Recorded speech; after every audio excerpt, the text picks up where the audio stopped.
ராகவ் வந்து யோசிச்சுட்டே வந்து வண்டி எடுத்துகிட்டு வந்துகிட்டே இருக்காரு. அப்போ திடீர்னு தோணுது, அவள் ஒரு வார்த்தை சொன்னாலே மல்லிகைப்பூவும் அல்வாவும் வந்து சொல்லிவிட்டு அதுக்கப்புறமா உங்கள் தம்பியோட வாழ்க்கை நல்லா இருக்கணும்னா நீங்கள் மல்லிகைப்பூ அல்வா வாங்கிட்டு வரணும் அப்படின்னு நம்மளாம் சொன்னாலே, அப்போது இந்த மல்லிகைப்பூ அல்வா அவளுக்கு இல்லையோ, ஒருவேளை ஆகாஷ்க்கும் அணுக்காக தான் வாங்கிட்டு வர சொன்னாலா? ஆமாம், அவங்க 2 பேரும் எப்போ பார்த்தா சண்டை போட்டுக்கிறாங்க. ஒருவேளை அவங்கள ஒன்றா சேர்க்க தான் அதெல்லாம் வாங்கிட்டு வர சொன்னா போட்டுருது. சரி வாங்கிட்டு போயிடுவோம் அப்படின்னு சொல்லிட்டு போயிட்டு மல்லிகைப்பூ வந்து கேட்குறாரு. அப்புறம் அல்வாவும் வாங்கிட்டு போகிறாரு. இங்கே வந்து என்ன பண்ணுறாங்க, எல்லாருமே வந்து சாப்பிட்டுருக்காங்க. அப்போ கரெக்டாக வந்து ராகவ் வரதை பார்த்துட்டு வந்து, ஐயோ வாங்கிட்டு வந்தாரா என்னன்னு தெரியலையே, நான் வேறு வந்து பில்டப் ரொம்ப பண்ணிட்டேனே, இப்போ என்ன பண்ண தெரியல, அணுக்கிட்டையும் வந்து நான் சொல்லிட்டேன், அந்த முரளிக்கிட்டையும் சொல்லிட்டேன், இப்போ என்ன தான் பண்ணுறது, எல்லாம் பார்ப்பாங்களே, ஐயோ பல்ப் வாங்க போகிறேன் அப்படின்னு சொல்லிட்டு அப்படி பார்த்துட்டே இருக்காங்க. பார்த்தா ராகவ் வந்து பேக் எடுத்துகிட்டு வர, பேகு சைட்லேருந்து பூ கோவுது அப்படி தெரியுது. அதை பார்த்து அனு பாரு பாரு பூ இருக்குது அப்படின்னு ரொம்ப சந்தோஷப்படுறாங்க. அப்படி பூ இருக்கா அப்படின்னு சொல்லிட்டு உடனே பூ எடுத்து ஜிப்பை திறந்து பூ எடுத்து பூவையும் அதுக்கப்புறம் ஸ்வீட்டையும் கொடுக்குறாரு.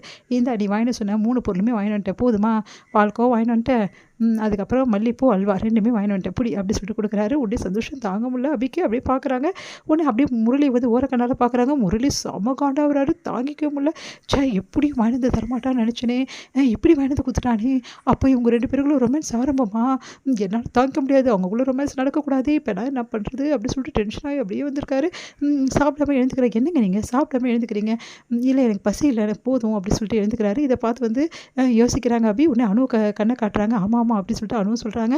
அடுத்து வந்து சரிடா, நேராக வாங்கிட்டு கையில கொடுப்பேன், பொண்டாட்டி கையில், பொண்டாட்டி தலையில் வச்சு விடணும்னு உனக்கு தெரியாதா பூவை அப்படின்னு சொல்லி சொன்னோன்னே, அது சொல்லியாராகும், நான் பூ வச்சு வேணுமா அப்படின்னு சொல்லிட்டு, பின்ன நீ வைக்காமல் யார் வைப்பாங்க அப்படின்னோடனே உடனே பார்க்குறாங்க.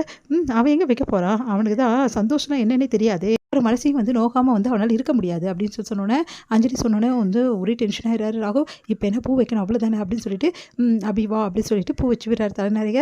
உடனே அபிக்கு சந்தோஷம் தாங்கல. இதெல்லாம் பார்த்து பார்த்து வயிறாக ஏறிது. சுந்தரிக்கும் முரளிக்கும் அவங்களால தாங்கிக்க முடியல. அப்படியே செம்ம டென்ஷனாக இருக்காங்க.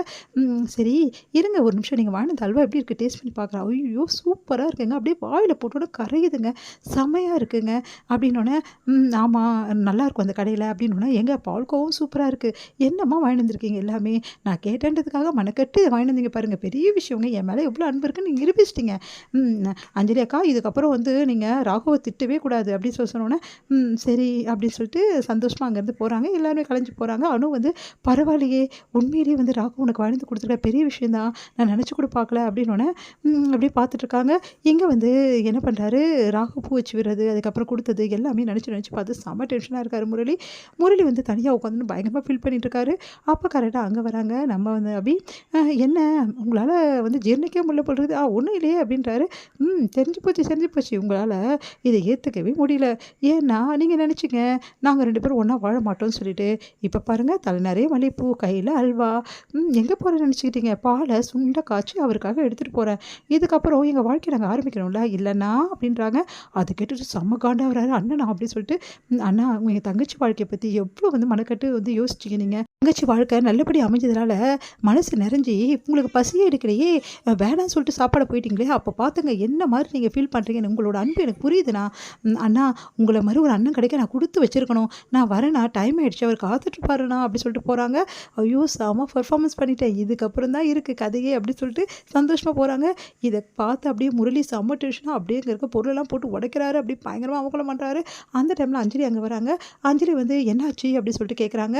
ஒன்றும் இல்லை அப்படின்னு, ஏங்க இப்படி டென்ஷனாக இருக்கீங்க, நான் ஒன்றும் இல்லை, எனக்கு அப்பப்போ ஒரு மாதிரி ஆகிடும்ல, அதுதான் வேறு ஒன்றும் இல்லை, நான் டிஸ்டர்ப் ஆகிட்டேன், சரிங்க நீங்கள் படுத்து தூங்குங்க ரிலாக்ஸ் ஆகிடுவீங்க அப்படின்னோடனே, படுத்து தூங்குறதா, எனக்கு இதுக்கப்புறம் தூக்கம் எங்கே இருக்கும், என் வாழ்க்கை ஃபுல்லாகவே நான் தூங்கவே முடியாது, இதுக்கப்புறம் இந்த நைட்டு ஃபுல்லாக என்னால் தூங்கவே முடியாது, அங்கே என்ன நடக்குதுன்னு தெரிஞ்சுக்கலன்னா அவ்வளோதான், நான் செம்ம டென்ஷன் ஆகிடுவேன், இப்போ எப்படியாவது அபி ரூமில் என்ன நடக்குது, அவங்களுக்குள்ளே வந்து என்ன நடக்குதுன்னு எனக்கு தெரிஞ்சே ஆகணுமே, இப்போ என்ன பண்ணுறது, இல்லை இந்த அத்தை கிட்ட சொன்னேன், ரெக்கார்டர் வந்து ஒன்று வைக்கலான்னு சொல்லிட்டு ரெக்கார்ட் பண்ணுறது, ஆனால் அத்தை வந்து திட்டினாங்க என்ன, ஆனால் இப்போ வந்து கண்டிப்பாக வச்சே ஆகணும், ஏன்னா அவங்க என்ன பேசிக்கிறாங்க ஏது பேசிக்கிறாங்கன்னு சொல்லிட்டு எனக்கு தெரிஞ்சே ஆகணும், இப்போ அபிரூமுக்கு எப்படி போகிறது, எப்படியாவது எதையாவது சொல்லி அபிரூமுக்கு போயிட்டு அங்கே போய் அவங்க பெட்ரூமில் போயிட்டு செட் பண்ணிவிட்டு வந்துடுவோம், அதுக்கப்புறம் நம்ம எல்லாத்தையும் கேட்போம், அப்போ தான் நல்லாயிருக்கும் அப்படி சொல்லிட்டு யோசிக்கிறாரு. இங்கே வந்து செட் பண்ணுறதுக்கு போகலாமா அப்படி சொல்லிட்டு பார்க்குறாரு.